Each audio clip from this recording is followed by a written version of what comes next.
Jesus, benfeitor eterno, sabemos que nos renovas por meio das grandes provas que abalam o coração. Eis porque te suplicamos, Mestre, não nos retires da estrada quase sempre atribulada de acesso à renovação. Concede-nos, Cristo amado, o acréscimo de energia para manter dia a dia o esforço libertador. Necessitados de força, dá-nos, Mestre, apoio amigo, pois queremos viver contigo no reino do eterno amor. Com esse poema Oração de Maria Dolores, psicografia do saudoso Francisco Cândido Xavier, nós queremos cumprimentar a todos os irmãos e irmãs, abraçando-os fraternalmente, de antemão, desejando um Natal repleto de muita paz e um ano novo com muita saúde e prosperidade a todos. Rogamos a Jesus, o benfeitor da humanidade, o amigo incomparável de nossas vidas, que durante os parcos momentos em que nós estivermos reunidos em sua casa, Ele nos acolha e nos mantém em sua paz. Meus queridos, o tema para a abordagem de hoje nos foi sugerido e é um tema um tanto quanto que mexe com as nossas entranhas. São os nossos vícios. É um exercício que nós tentaremos conduzir para as nossas reflexões, porque nós não estamos aqui nem para julgar os vícios ou determinar vícios. Não temos a capacidade, não nos cabe tal tarefa. Mas sim fazer com que nós reflitamos sobre as nossas dificuldades da forma mais abrangente. Numa análise superficial, nós queremos conduzir então as nossas reflexões e depois aprofundando quando entrarmos na doutrina espírita em 4 temáticas. A primeira delas é o vício no que diz respeito aos vícios humanos do nosso cotidiano, daqueles em que não os espíritas, os que não são espíritas começam a olhar e dizer: tem tal problema e tal problema. Estou brincando, tem muitos de nós espíritos ainda que olhamos, não julgamos, apenas analisamos. Analisamos de forma que o ângulo que é visto para análise sempre é o ângulo de nossa visão, de nossa forma de ver as coisas. E quando nós enxergamos algo que é incompatível com o nosso modus vivendi ou o nosso modo de ver as coisas da vida, chegamos até a imaginar que seja uma imperfeição muito grave, semelhante a uma lepra que nós nos afastamos com medo de contágio e evitamos a aproximação e esquecemos que a aproximação muitas vezes é um degrau para auxiliar o nosso irmão que está passando por uma prova. E quem sabe, invariavelmente é assim que ocorre, é uma oportunidade para nós outros praticarmos a caridade. Mas nós esquecemos e vamos analisando apenas com os olhos do mundo. É uma disposição natural para praticar o mal, uma imperfeição grave, e cometer ações contrárias à moral. Opa! Então, aquela imperfeição que aos olhos dos humanos, dos réis mortais, é analisado como grave, ela também está atingindo a questão moral. Em atingindo a questão moral, não raras vezes ela se esparge, afetando também uma coletividade. E nos diz Allan Kardec que quando nós identificamos algo nesse sentido, devemos sim nos armar de coragem e de voluntariedade e principalmente de amorosidade e ir ao encontro para que as confusões ou as perturbações sejam amenizadas. Se o problema gerado está afetando única e exclusivamente a pessoa que está gerando, Nós temos que ter muito cuidado, porque muitas vezes nós invadimos um terreno alheio. Agora, se essas perturbações, os problemas, as imperfeições detectadas, os vícios detectados de forma que está atingindo a coletividade, temos que nos movimentar para tal. E isso não é invasão de privacidade. É amorosidade. É demonstrar para ele ou para ela a necessidade de uma corrigenda. É uma tendência ou conduta superficial, prejudicial ou censurável. É o que nós acabamos de falar. Que nós temos que ir ao encontro e falar fraternalmente. Nos tem um ditado que Joana de Ângeles nos diz, não é bem um ditado, é um ensinamento, porque ela não fala ditados, ela nos ensina, né?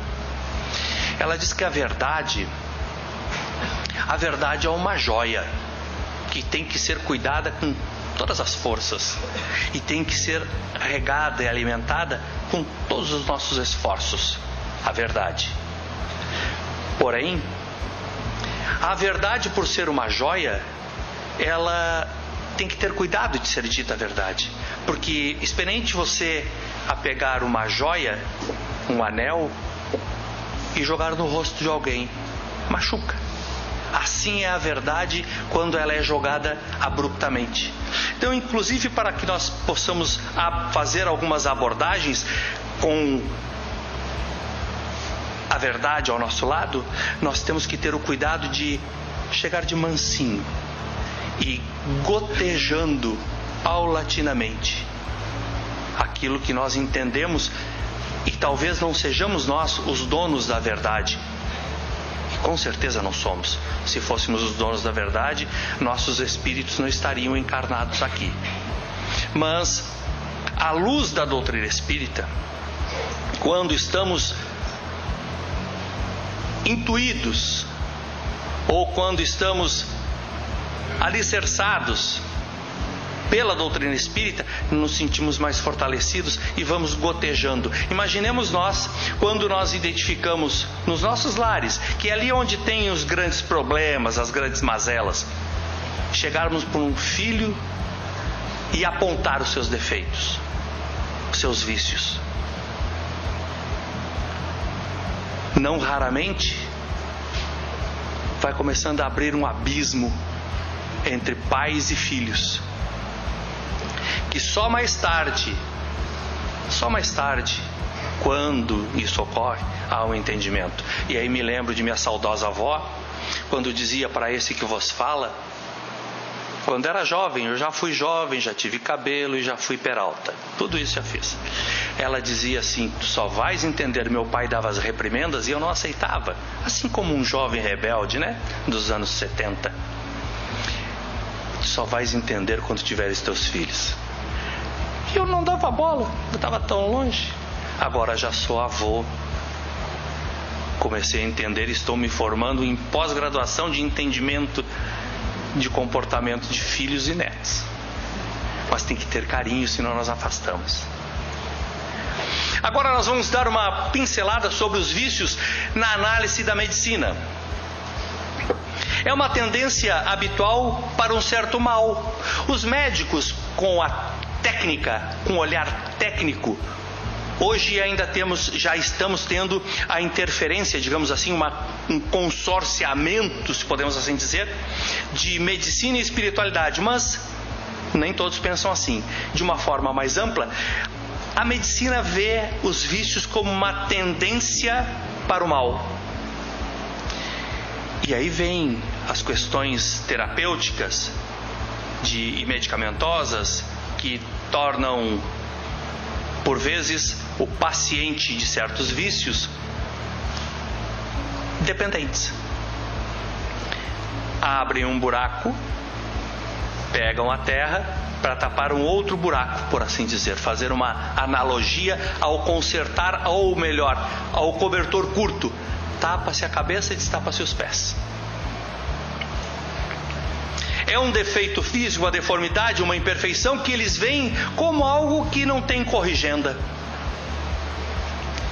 a não ser por vias medicamentosas. E se nós formos fazer uma viagem no tempo, no século XIX, século XVIII, nós encontraremos um tratamento que era o tratamento da moda para os vícios, tratamento de choque. Tratamento de choque, que Divaldo fala em algumas de suas exposições, no manicômio em Sorbonne, em Paris, que foi quase que um verdadeiro holocausto, achando que estavam fazendo grandes coisas. Hoje a medicina está bem mais avançada, mas é assim que ela vai enxergando os vícios. E nós vamos fazendo então essa condução de nossas reflexões. Podem ver que estamos tentando fazer comparação de 4 ângulos. No último será a doutrina espírita, que ela vai se tornando mais abrangente. E por fim, a medicina encara os vícios também como uma certa depravação ou imoralidade. Vocês viram há pouco tempo atrás uma discussão que teve nos meios acadêmicos, a cura gay, como se fosse algo a ser tratado, como se fosse algo que fosse depravado. Uma visão totalmente materialista, instantânea, esquecendo, ou melhor, desconhecendo a essência espiritual. Sobre o vício agora, sob a ótica da filosofia. A filosofia conceitua o vício como tudo que faz oposição às virtudes. O que são as virtudes? Allan Kardec define bem no capítulo 17 do Evangelho segundo o Espiritismo, que é o capítulo que fala sobre sede perfeitos, dizendo que virtudes são todas as qualidades adquiridas pelo homem que o conduzirão ao estágio de homem de bem. Pode ser uma qualidade que me conduza para a condição de homem de bem, diferentemente da do meu irmão Moacir, que também já é um homem de bem até. E assim sucessivamente, mas são situações que nós nos sentimos de acordo com as leis dos homens e de Deus, que vai nos conduzindo a caminhos melhores. Segundo o conceito de Aristóteles, aristotélico, estoico, o vício é um hábito ou uma disposição irracional. Nesse sentido, a palavra vício só se aplica às virtudes éticas. Também falando um pouco mais sobre o comportamento e o entendimento desse comportamento sobre a visão humana, esquecendo vidas pregressas e vidas futuras. Mas nós estamos dentro de uma casa espírita e estamos debruçados sob a doutrina espírita e sob os auspícios dos espíritos. Então nós vamos analisar agora os vícios segundo a doutrina espírita, que nos dá a condição de refletirmos sobre a problemática exposta de hoje, de maneira que começamos a entender o ensinamento do Cristo, quando ele disse que Deus não coloca fardos mais pesados do que os ombros frágeis podem suportar. Começamos a entender depois de 162, pode-se dizer, em abril agora vai fazer 162 anos que a doutrina espírita veio à luz, que depois desse pequeno período de tempo de 162 anos, levando em consideração as outras religiões, começamos a entender que a vida ela é mais leve do que nós imaginamos, porque nós é que vamos começando a potencializar as nossas dificuldades com uma famigerada palavra: preocupação. Preocupação, o próprio termo já diz, tem o pré, antes. ocupação, estar se preocupando antes do que de fato as coisas ocorrem. Muitas vezes vamos encontrar, sim, irmãos nossos sendo arrastados para o suicídio, por preocupação de algo que ele imagine que possa ocorrer. E em ocorrendo, o que a sociedade falará de mim? O que pensará de mim? Então vem a doutrina espírita e vai nos tirando essa neblina que vai criando obstáculo para ter uma visão mais cristalina, mostrando que nós somos espíritos reencarnantes. Não é novidade nenhuma para ninguém aqui. Mas o mais importante não é saber que nós somos apenas o espírito reencarnante, que estamos ocupando esse vaso carnal temporariamente. É saber que os reflexos de nossas dificuldades são oriundas do passado, sim. São vícios que nós não conseguimos ainda nos desapegar. Nós não conseguimos adentrar a porta estreita porque estamos com penduricalhos. Mas que temos mais uma oportunidade quando encarnados de nos libertarmos.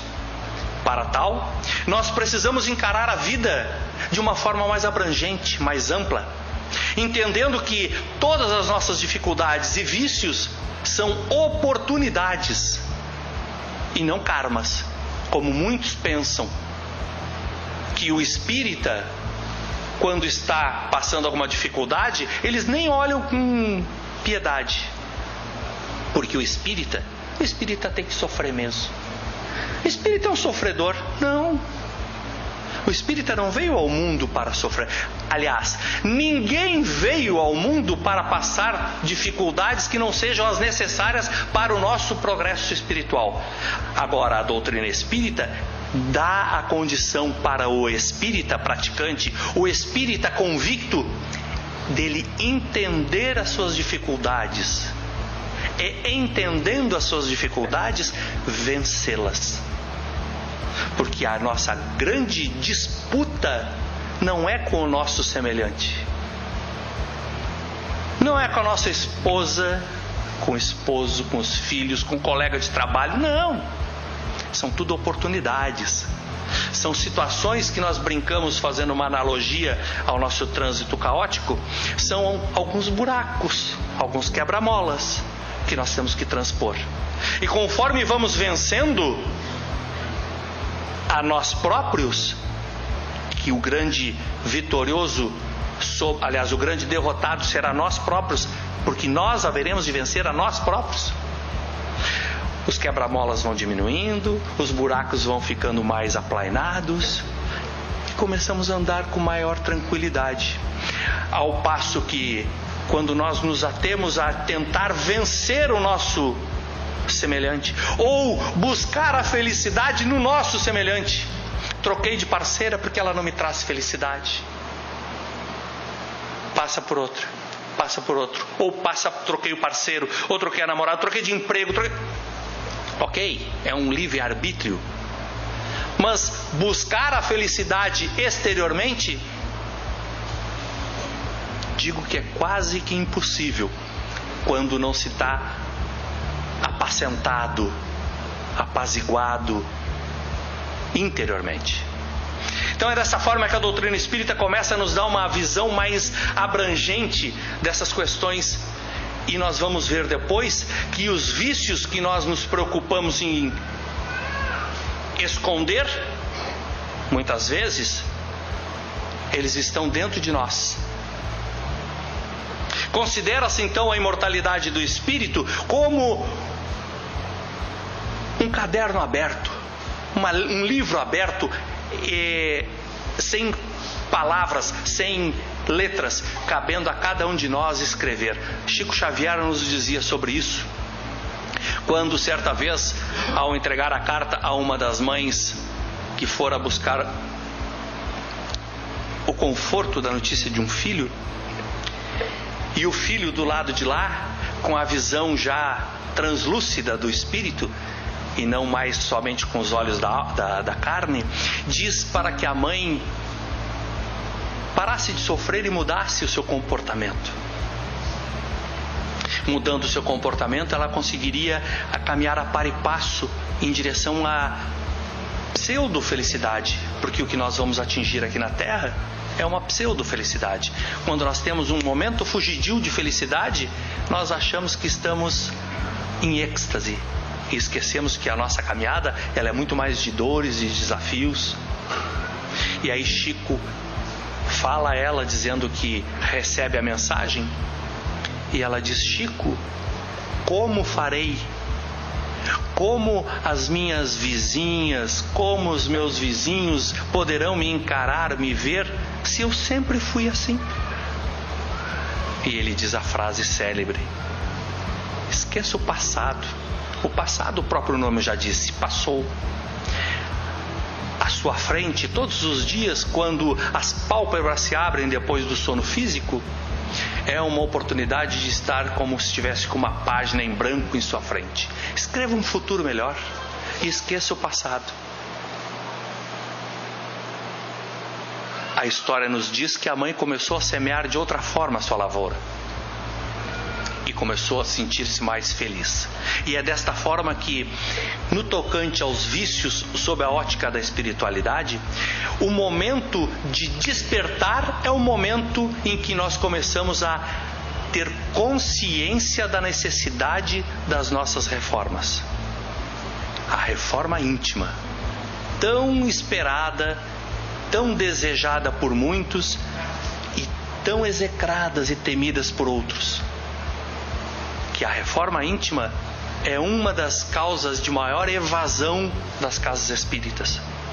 Quando os frequentadores e até mesmo alguns trabalhadores entram na casa espírita imaginando que a casa espírita solucionará os seus problemas. A doutrina espírita reformulará a sua vida. E aí começam a estudar, começam a ver que as coisas não são de fora para dentro, é de dentro para fora. Necessário faz que ele se transforme, para que todo esse ambiente salutar conspire a seu favor. Mas como mudar o meu comportamento? Como deixar de fazer o que eu fazia? Ou o que faço? O que vão pensar de mim? E nós estamos falando, frisando bem o pensar de mim, que é uma das anomalias comportamentais que a sociedade nos dias de hoje ainda tem. O que vão pensar de mim? Esquecendo que a nossa relação é muito mais profunda com o Criador. O que o Criador pensará de mim? Nós não pensamos assim. E aí saem da casas espíritas e vão procurar outras religiões, outras igrejas, enfim. E aí nos diz Raul Teixeira, uma vez comentando sobre esse fato, ele já falando bem melhor, agora há poucos dias, disse assim: Walter, quando isso ocorrer, use a frase que está dita por Kardec, aliás, dita por o Espírito Verdade, lá no Evangelho de Kardec, que vá se apavonear alhures. Vá, quando ele estiver saindo, vá junto e diga: vá ser feliz. Vá ser feliz. Porque ninguém é obrigado a ser espírita. Mas se você quer ser espírita, pense profundamente, convictamente, que o desafio é interior, é nosso e não dos outros. A doutrina espírita também analisa as más tendências que são resultantes de experiências infelizes vivenciadas pelo ser humano na existência atual ou em existências pretéritas, passadas. Nós podemos muitas vezes ficar imaginando o que eu fiz para estar passando tamanha dificuldade. Não encontramos a nossa atual jornada terrena algo que justifique.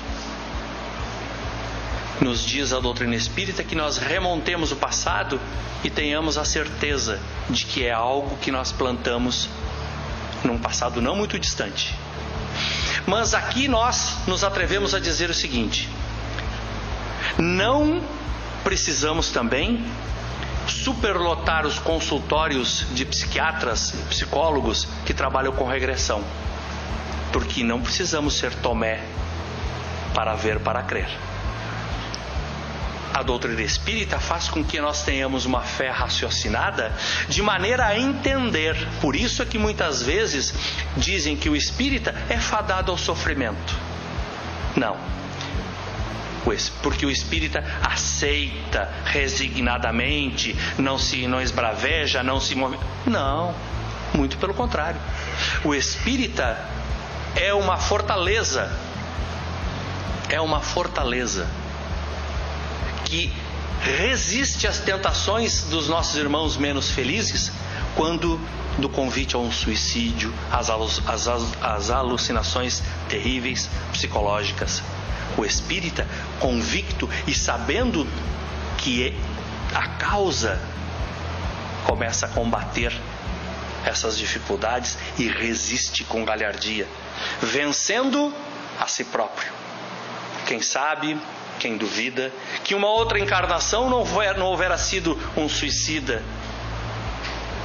um carrasco, e hoje está passando as consequências. É a lei de causa e efeito. Nada passa incólume, nada passa incólume às leis de Deus. Os vícios que inibem a nossa evolução vão fazendo com que nós próprios sejamos os nossos algozes. E somos nós próprios os nossos libertadores. Nós é que detemos a chave de nossas algemas. As más tendências podem e devem ser transformadas. Aquilo que ontem nós não conseguíamos fazer e vamos fazendo gradativamente, imbuídos no sentimento maior, que é um dos maiores desafios, se não o maior desafio da humanidade quando encarnada, que é aprender a amar. No momento em que nós começamos a amar, os nossos problemas começam a se esvair, começam a se dissipar, porque não há força que resista, nem exterior, nem interior, ao sentimento nobre do amor. Em João capítulo 14, versículo 26, há uma orientação do Espírito Verdade que nos diz: espíritas, instruí-vos. Primeiro, busque te instruir. Segundo, amai-vos. Primeiro te instrui, te esclarece, te fortalece e ama. E há uma mensagem de Jesus que nos diz: mas o Paracleto, o Espírito Santo, que o Pai enviará em meu nome, esse vos ensinará todas as coisas e vos lembrará todas as coisas que vos disse. Vem então, 18 séculos depois, a 17 de abril de 1857, a doutrina espírita, consolidando aquilo que o Cristo houvera dito há 18 séculos atrás. Vem nos trazendo então o esclarecimento, o fortalecimento, porque nós todos, quando reencarnamos, todos, invariavelmente, pedimos, imploramos a oportunidade da reencarnação para corrigir os nossos passos, corrigir a nossa conduta espiritual. Quando mergulhados na matéria, temos o esquecimento de tudo que passamos e de tudo que pedimos. E vem a avalanche dos prazeres do mundo, os prazeres efêmeros. E nós temos então o nosso livre-arbítrio para optar. Vamos para um lado ou vamos para o outro. Ou nos endividamos mais ou vamos quitando a nossa dívida. Quando nós nos endividamos mais, potencializamos as nossas dificuldades. E aí Kardec pergunta aos imortais: de que forma? De que forma a alma atingirá a sua purificação, a sua plenitude? E os imortais respondem a Kardec: suportando sucessivas reencarnações. Então esse momento em que estamos reencarnados, uma oportunidade ímpar. Mas, meu Deus, por que eu não conheci isso antes? Pode alguém perguntar a si próprio. Como eu não consegui ver isso e agora já estou com os meus 50 anos e já estou numa curva, sei lá, declínio de existência terrena, tenho tão pouco tempo. Não esqueçam que Allan Kardec deu o primeiro passo aos 56 anos, se não me falha a memória. Primeiro passo para a codificação espírita. Allan Kardec. Não esqueçam que hoje nós temos encarnado um jovem de 92 anos que há 70 anos ininterruptamente leva a mensagem do esclarecimento. E em momento algum, quando ele chegou perto dos 80, ele disse: e agora? Já estou ficando velho. Não. Divaldo Pereira Franco cada vez mais arregaça as mangas, hoje andando preventivamente com uma cadeira de rodas por causa de uma hérnia de disco. Está na Espanha, ali. Sai de lá, vai para a Alemanha. Sai de lá, vai para outro país, vem para o Brasil. Todo mundo pensa, o baiano vai deitar a rede depois. Não, ele vai para o interior do país. E não esquece nunca que estudar é o objetivo do espírita convicto. Porque a cada vez que se abre uma obra espírita, que já tem até mesmo lido, ter-se-á uma nova interpretação pelo amadurecimento do espírito. Então nós trouxemos 3 parágrafos e o primeiro nos diz assim: prevenir e recuperar são atitudes que se ampliam entre os homens à medida que se acentua o progresso da humanidade. Que bom que nós estamos já no século XXI, com a doutrina espírita de portas abertas, nos acolhendo. Não somos mais perseguidos pelos soldados como antigamente, não somos mais achincalhados, e sim somos observados. Somos observados porque nós estamos previdentes, como bem disse a nossa irmã nas preces iniciais, dizendo sobre a vigilância, o orai e vigiai, vigiar os nossos pensamentos, e encontrando algo contrário que tenhamos ofendido ao nosso semelhante ou à nossa própria existência, recuperarmos, retificarmos o passo. E isso só nós conseguimos quando nós começamos a evoluir como seres imortais e entender que a nossa existência, ela não se encerra aqui. Educação e reeducação, como falamos de Divaldo dizendo do estudar, constituem a síntese de toda obra consagrada ao aprimoramento do mundo. Não existe obra que possa ser feita em qualquer âmbito se não estiver uma educação ou uma reeducação, alinhamento para o momento do tempo e do espaço, para que não haja ofensores e nem ofendidos. Imperioso, então, tratar as águas da fonte. No entanto, cansar-nos-emos debalde se não lhes resguardamos a limpeza no nascedouro. Estamos querendo dizer que não adianta nós nos travestirmos com uma roupagem límpida, como Jesus falava, nós sermos túmulos caiados por fora e pútedros por dentro.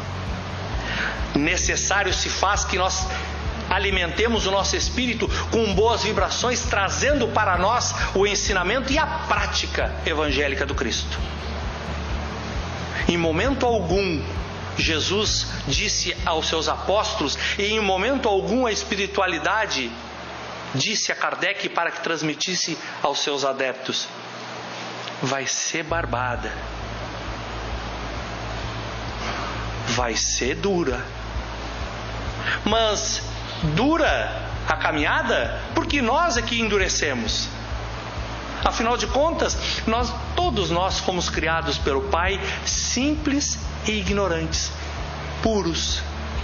Mas a cada oportunidade, quando nós começamos a habitar o mundo, ou o reino, melhor dizendo, hominal, depois de ter passado pelo mineral, pelo vegetal, pelo animal, pelo hominal, onde os sentimentos, os prazeres começaram a despertar, nós começamos a nos poluir.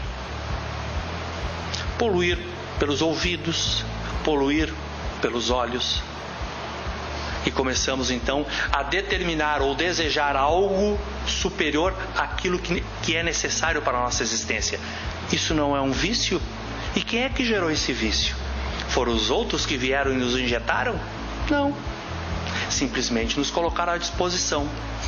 Nós é que escolhemos. Então a dificuldade de tornar-se-á tão difícil ou mais difícil quanto mais nós adentrarmos no caminho tortuoso. Não estamos aqui para julgar ninguém. É apenas um momento de reflexão na tarde de hoje.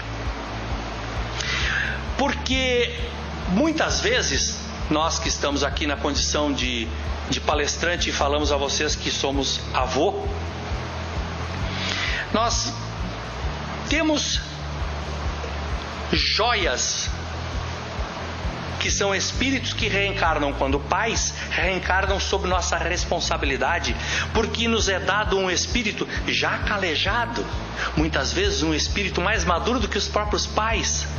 Mas é responsabilidade dos pais durante o período da infância, e aí a beleza de nós começarmos a entender também a progressão dos mundos, que nós habitaremos no futuro mundos em que a infância será diminuída, porque a maturidade espiritual não necessitará de tanto burilamento, tanto lustro, tanto ajuste dos pais, porque o espírito se torna assim. Mas hoje nós temos ainda a obrigação, e os pais têm essa obrigação, de serem os educadores, para que mais tarde não venham a olhar aqueles seus rebentos que nós, quando olhamos no leito do berço, diz: é um anjinho. E ele nos olha: te pego. É um anjinho. E depois esse anjinho bate asa e a gente não sabe para onde vai. Mas são os pais os responsáveis para determinar limites, para que depois, mais tarde, não fiquemos espantados. Espanta-nos diante do desajustamento juvenil. A nossa sociedade ela está muito fragilizada de conceitos éticos e morais. A tragédia de todos os tipos. E pouco realizamos a fim de que a criança encontre no lar o necessário desenvolvimento com a segurança de espírito. Quer diminuir a população carcerária? Isso nós podíamos botar outdoors. Evangelize seus filhos. Quer diminuir a população carcerária? Evangelize seus filhos. Sim. Dê religiosidade a eles. Apresente Jesus a eles. Mas eu me coloco no nós, na terceira, todos nós, porque estamos falando como irmãos, né? E todos temos as nossas dificuldades. Mas nós ainda somos muito apegados. Deixa o coitadinho, mais tarde ele escolhe. Mais tarde ele decide se ele quer ir para a evangelização, ou mais tarde ele decide qual é a religião. Não, tem hora que você tem que dar o caminho. Depois, livre-arbítrio, sim, mas plante a semente. Clamamos contra os desregramentos de muitos, afirmando que a Terra está em vias de desintegração pela ausência de valores morais, e na maioria das circunstâncias somos os primeiros a exigir lugar na carruagem do excesso, reclamando direitos e privilégios, com absoluto esquecimento de comezinhos deveres que a vida nos preceitua. Somos nós, os pais, muitas vezes, que são os primeiros a levantar-se para pedir algum privilégio ou desejar algo no momento errado, e não conseguindo, fica praguejando, esbravejando, e a criança olhando: papai faz assim, mamãe faz assim. Ok. Na primeira oportunidade na sociedade ele fará. Socorramos então. E como ajudar aos que nos parecem mergulhados no erro? É imprescindível que saibamos socorrê-los através do bem efetivo e incessante. O que isso quer dizer? Allan Kardec pergunta aos imortais: bastará o homem para ser agradável a Deus que não pratique o mal? E os imortais respondem: não. Necessário se faz que se cumpra o bem, se faça o bem, pois cada um será responsável pelo mal gerado na ausência do bem. Então nós ficarmos de braços cruzados aguardando que eu não estou fazendo mal, como dizia a música, eu não faço nada, você também? Então, não. Nós temos que nos movimentar em direção ao bem, porque ainda o mal vence o bem, porque os maus são voluntariosos e os bons são tímidos. Não sou eu que estou dizendo, é os espíritos que dizem a Kardec. Nós estamos apenas parafraseando. Então nós temos que sair dessa timidez e começar a trabalhar no bem, porque senão nós seremos sim cobrados pela nossa consciência quando chegarmos do lado de lá. O que fizestes dos filhos que te confiei? O que fizeste com a vida encarnada que te foi prometida, que te foi concedida? E nós olhamos: meu Deus, mais uma oportunidade perdida. Mais uma oportunidade perdida, sim. Porque nós já tivemos outras e perdemos a oportunidade de alçar voo. Então, trabalhar incessantemente no bem. Para começar, sintamo-la na posição deles e comungar-lhes na luta. Não julgar, e sim apiedar-se.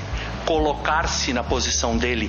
Como eu me sentiria, como eu agiria se tivesse passando tal dificuldade, ou se tivesse com tal comportamento, como eu imaginaria, sim, que os outros e eu próprio faria análise de mim próprio. E não apontar o dedo. Porque o grande desafio, e nós estamos encerrando as nossas reflexões, é a vitória sobre nós próprios, como disse no início. Não existe outra forma de vencermos para alcançarmos as altiplanuras do espírito imortal que a nós está reservado. É o vencimento do orgulho. É cada vez que nós nos encontrarmos imbuídos desse sentimento que outrora era enorme, e agora paulatinamente nós vamos desbastando ele, e agora está ficando já em letras não garrafais, mas em letras minúsculas, mas ainda reside em nós. Busquemos o entendimento de conformidade, de humildade, de resignação. Não para agradar a Pedro, a Paulo, a esse ou aquele, não. Para nós nos afinarmos com as leis de Deus, para que nós, ao nos afinarmos com as leis de Deus, plantemos uma nova história, e essa nova história vai gerar outros frutos, e esses outros frutos sejam mais leves e mais doces e suculentos para a nossa absorção, porque é apenas nós e exclusivamente nós que haveremos de colher. Nos livrarmos da famigerada vaidade, que faz a ilusão, que nos transporta num redemoinho, que faz com que nós não saiamos dessa vida viciosa de reencarnar e desencarnar. Com um pouco de sorte, não nos tornarmos um obsessor, e quando estarmos encarnados, termos o menor número de obsessores possíveis. Ou seja, Jesus avisa e diz: reconcilia-te o mais rápido possível com teu algoz. E nós pensamos: mas por que será? À luz da doutrina espírita nós podemos afirmar: para que quando você não seja chamado para a espiritualidade, ou o seu algoz seja chamado, o seu adversário seja chamado para retornar para a espiritualidade, um de vocês não se torne um obsessor ou um obsidiado, porque essa retroalimentação de obsessor e obsidiado na busca, nessa faina desenfreada da vingança vai fazendo com que nós percamos tempo e mais tempo na nossa caminhada evolutiva. Esse é um vício terrível. E por fim, o egoísmo. Pensar em si próprio, achando que o centro do universo é o seu umbigo, já passou dessa época, e há muito. Se assim o fosse, nós não estaríamos vivendo em coletividade, estaríamos ainda vivendo na caverna, buscando apenas sair para coletar o alimento, buscando uma parceria para a procriação e os desejos carnais, mas sem sentimento. Rasguemos a casca do egoísmo, a exemplo da borboleta quando rompe o casulo para alçar voos com as suas asas maravilhosas, trazendo a beleza, a pureza, levando, sim, o sentimento de amor como bandeira de fraternidade. Se nós ainda temos dificuldades em amar na plenitude, que façamos então um trabalho para começarmos a amar em frações, em pequenas porções, nos tornando melhores hoje do que fomos ontem, amanhã melhor do que hoje, através do nosso pensamento, através do nosso olhar. E, eu digo através do nosso olhar, quando olhamos, não criticamos, engula em seco. Como nos dizia Chico, o sábio Chico Xavier, quando você for dizer alguma coisa que não tem certeza ou acha que vai macular alguém, como disse nossa irmã, que a palavra ela é como um dardo, é lançado e ela se materializa lá na frente. Use a água santa. A recomendação foi dada e uma senhora saiu caminhando, correndo, foi em todos os armazéns à época e não achava água santa. Aí ele disse, ela foi e voltou e disse, Chico, eu não sei. Que água santa é essa? Água, minha irmã. Quando você for falar alguma coisa que não tem certeza, bota água na boca e para, e não engole ela. Fica 15 minutos com ela na boca. Você vai mudar seu pensamento, porque vai ter tempo de respirar, refletir e, como nos disse a reflexão, nos colocar no lugar do outro. Como gostaríamos de ser tratados? Muito obrigado pela oportunidade, muito obrigado pela paciência, pelo convite. Que nesses dias que se avizinham, sejam eles de confraternização e que não fique apenas nesses dias. Que os nossos vícios possam ser combatidos em nós próprios com toda a volúpia cristã, sem macular a nossa existência, trazendo consequências para as próximas encarnações. O nosso desafio, meus queridos de Novo Hamburgo e arredores, é para que nós construamos a partir de hoje, ou a partir do esclarecimento da doutrina espírita, uma nova vida na próxima encarnação, melhor do que essa. Porque essa nós estamos colhendo os frutos do passado. Obviamente que temos daqui para frente uma colheita a fazer que nós podemos semear hoje e colher ali adiante. Mas certamente, implantando coisas boas agora, coisas morais, éticas, à luz da doutrina espírita e à luz da doutrina cristã, haveremos de colher no futuro uma vida melhor. Muito obrigado, que Jesus nos mantenha em sua paz.